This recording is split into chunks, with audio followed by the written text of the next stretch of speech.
প্রায় ২৫০ শতাধিক সদস্যের উপস্থিতিতে বাংলাদেশ সোসাইটির বিশেষ সাধারণ সভা অনুষ্ঠিত হয়েছে। সভায় মুক্ত আলোচনার মধ্য দিয়ে সোসাইটির গঠনতন্ত্রের কিছু বিধি পরিবর্তন করা হয়েছে। বিস্তারিত থাকছে ডেস্ক রিপোর্টে।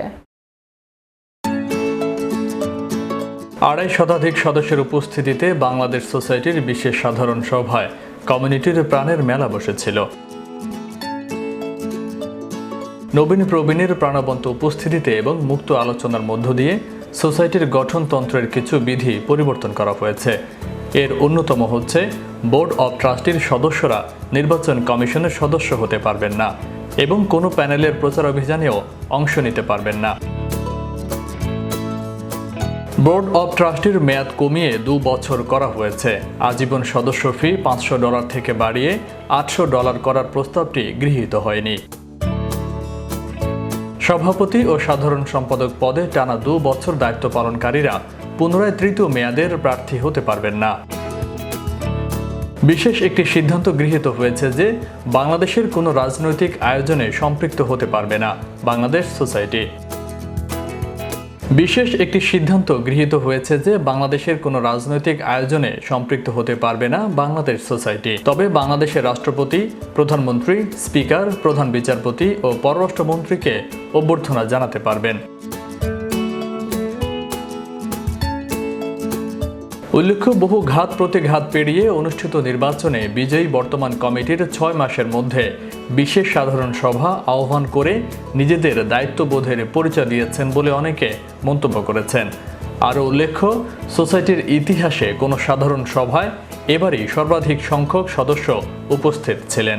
এবং আমার কমিটি কনভিন্স হয়েছে যে আমাদের সর্বপ্রথম কাজ শুরু করার আগেই আমাদের যেই সংবিধান আছে, আমাদের কনস্টিটিউশন, এটাকে আমাদের যুগ উপযোগী করা দরকার। কিছু পরিবর্তন করা দরকার, কিছু সংযোজন বিয়োজন করা দরকার। কুইন্স প্যালেসে অনুষ্ঠিত এ সভায় সভাপতিত্ব করেন সংগঠনের সভাপতি মোহাম্মদ রব মিয়া এবং সঞ্চালনা করেন সাধারণ সম্পাদক রুহুল আমিন সিদ্দিকী। আপনাদেরকে ধন্যবাদ জানাচ্ছি। আমি সকলকে পরিচয় রাখার চেষ্টা করব। সভা পরিচালনায় সামগ্রিক সহযোগিতায় ছিলেন সিনিয়র ভাইস প্রেসিডেন্ট মহিউদ্দিন দেওয়ান, ভাইস প্রেসিডেন্ট ফারুক চৌধুরী এবং প্রচার সম্পাদক রিজু মোহাম্মদ। আমরা সকলের জন্য দোয়া করব। আমাদের আব্বা আম্মা যারা দুনিয়া থেকে চলে গেছেন, যারা বেঁচে আছেন, তারা যেন নেক হায়াত পান এবং দীর্ঘদিন বেঁচে থাকেন। সকলের জন্য আমরা দোয়া করব। হুজুরকে আমি দোয়া করার জন্য অনুরোধ জানাচ্ছি। মঞ্চে উপবেশনকারী নেতৃবৃন্দর মধ্যে আরও ছিলেন সাবেক সভাপতি মোহাম্মদ আক্তার হোসেন, প্রধান নির্বাচন কমিশনার অ্যাডভোকেট জামাল আহমেদ জনি, গঠনতন্ত্র সংশোধনী কমিটির চেয়ারম্যান AKM ফজলে রাব্বি, আনোয়ার হোসেন, খোকন মোশাররফ, আজিমুর রহমান বোরহান, মেহবুবুর রহমান বাদল প্রমুখ। সোসাইটির সাবেক সভাপতিবৃন্দ, সেক্রেটারি সহ সকল কর্মকর্তাবৃন্দ, সকল আমন্ত্রিত অতিথিবৃন্দ এবং আমাদের এই প্রবাসের প্রিন্ট ও ইলেকট্রনিক মিডিয়ার সকল সাংবাদিকবৃন্দ, ভদ্র মহিলা ও মহোদয়গণ, আসসালামু আলাইকুম ওয়া রাহমাতুল্লাহি ওয়া বারাকাতুহু।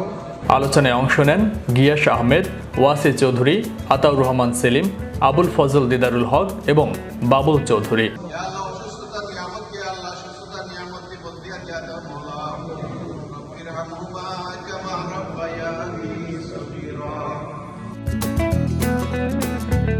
ফয়সাল মাহমুদ, বিশ্ব বাংলা 24 নিউজ ডেস্ক।